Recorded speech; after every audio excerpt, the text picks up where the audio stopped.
بالکل، یہ رہا وہی 1000 الفاظ پر مشتمل تخلیقی تحریری خاکہ اردو میں، جو ایک انسان اور بندر کی دلچسپ اور پر اسرار کہانی کے لیے بنیاد فراہم کرتا ہے۔ ایک بھولی بصری وادی کے دل میں، جہاں دھند درختوں کی چوٹیوں سے لپٹی رہتی ہے اور ہوا میں پکے پھلوں اور قدیم رازوں کی خوشبو بسی ہوتی ہے، ایک آموں کا باغ واقع ہے جو عام باغات جیسا نہیں۔ قریبی گاؤں کالان پور کے لوگ اس کے بارے میں سرگوشیوں میں بات کرتے ہیں کہ یہ درخت قحط میں بھی پھل دیتے ہیں، کہ ان کے پھل چاندنی راتوں میں ہلکی روشنی دیتے ہیں، اور کہ سورج غروب ہونے کے بعد کوئی اس باغ میں قدم رکھنے کی جرات نہیں کرتا۔ وہ کہتے ہیں کہ اس باغ کی حفاظت ایک روح کرتی ہے، ایک بندر جیسا مخلوق جو سایوں میں چھپا رہتا ہے، رفیق، ایک خاموش تباہ انسان جو 50 کے پیٹے میں ہے، اس باغ کے کنارے اکیلا رہتا ہے۔ وہ کبھی شہر کا مشہور نباتات دان تھا، لیکن بیوی کی موت کے بعد اس نے سب کچھ چھوڑ دیا اور اس وادی میں آ گیا، فطرت کی خاموشی میں سکون تلاش کرنے۔ وہ باغ کی دیکھ بھال عقیدت سے کرتا ہے، کبھی ضرورت سے زیادہ پھل نہیں توڑتا، اور ہمیشہ سب سے پرانے درخت ماں آم کے نیچے نذرانہ رکھتا ہے۔ ایک صبح جب رفیق نئے اگنے والے پودوں کا جائزہ لے رہا ہوتا ہے، اسے درختوں میں ایک سرسراہٹ سنائی دیتی ہے۔ وہ اوپر دیکھتا ہے تو ایک بندر نظر آتا ہے، عام بندر نہیں، بلکہ ایک ایسا جس کی آنکھیں انبر جیسے جسم پر چاندی کی دھاریاں اور گردن میں ایک عجیب سا لاکٹ ہوتا ہے۔ بندر خاموشی سے نیچے آتا ہے اور ایک مکمل پکا ہوا آم رفیق کے قدموں میں رکھ دیتا ہے۔ اگلے کئی ہفتوں تک بندر روز آتا ہے، وہ رفیق کی مدد کرتا ہے، کیڑے مکوڑوں کو بھگاتا ہے، رفیق اسے چیکو کا نام دیتا ہے۔ پھر ایک رات جب چاند گرہن ہوتا ہے، بندر بولتا ہے، لفظوں میں نہیں بلکہ خیالات، تصویروں اور جذبات میں، وہ باغ کی اصل کہانی دیکھتا ہے۔ صدیوں پہلے ایک جنگل کی روح اور ایک درویش کے درمیان ایک عہد ہوا تھا۔ چیکو بتاتا ہے کہ باغ کی جادوئی طاقت ہم آہنگی سے جڑی ہے۔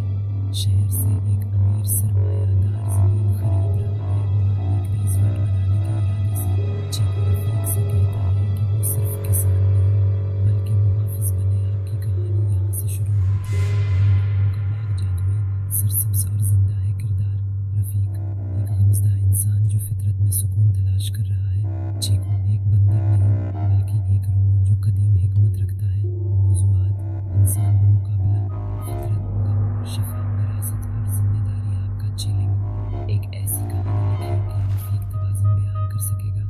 اگر آپ چاہیں تو میں اس کہانی کا مکمل خاکہ، کرداروں کی تفصیل یا اردو میں مکمل افسانہ بھی لکھ سکتا ہوں۔ کیا آپ چاہتے ہیں کہ ہم اسے آگے بڑھائیں؟ آموں کا باغ جادوئی، سرسبز اور زندہ ہے۔ درخت جذبات پر رد عمل دیتے ہیں، پھل نیت سے پکتے ہیں۔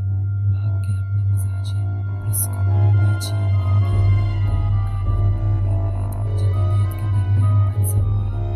کچھ لوگ باغ کی طاقت پر یقین رکھتے ہیں، کچھ اسے توہمات سمجھتے ہیں۔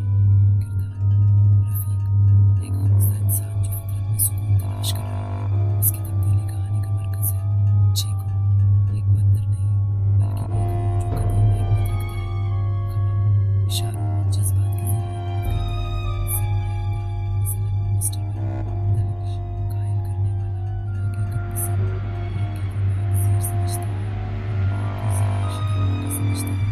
گہرائی: کچھ شک میں، کچھ یقین میں اور کچھ دونوں کے درمیان۔ موضوعات: انسان بمقابلہ فطرت، غم اور شفا، وراثت اور ذمہ داری۔ لفظوں سے محاورہ رابطہ: ممکنہ پلٹ: رفیق ماں آم کے نیچے ایک خفیہ کمرہ دریافت کرتا ہے جس میں پرانے عہد کی نشانیاں ہیں۔ چیکو کمزور ہونے لگتا ہے، باغ کی جادوئی طاقت ختم ہو رہی ہے۔ رفیق گاؤں میں ایک تہوار منعقد کرتا ہے تاکہ باغ کی اہمیت اجاگر کرے۔ سرمایہ دار سے ایک مقابلہ ہوتا ہے، رفیق کو باغ کی قدر بغیر جادو کے ثابت کرنی ہوتی ہے۔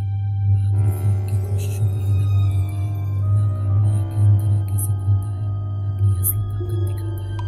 اختیاری مومنٹ: چیکو رفیق کی بیوی کا جنم ہے جو اسے رہنمائی دینے آئی ہے۔ باغ کی حفاظت صرف اسی صورت ممکن ہے جب کوئی اپنی زندگی قربان کر کے اس کا نیا محافظ بنے۔ سرمایہ دار کا باغ سے ذاتی تعلق ہے، شاید اس کے آباء و اجداد اصل عہد کا حصہ تھے۔ آپ کا چیلنج: ایک ایسی کہانی لکھیں جو رفیق اور چیکو کی پہلی ملاقات سے شروع ہو اور ایک ایسے فیصلے پر ختم ہو جو باغ کی قسمت کا تعین کرے۔ کیا رفیق توازن بحال کر سکے گا؟ کیا گاؤں والے متحد ہوں گے یا تقسیم؟ اور جب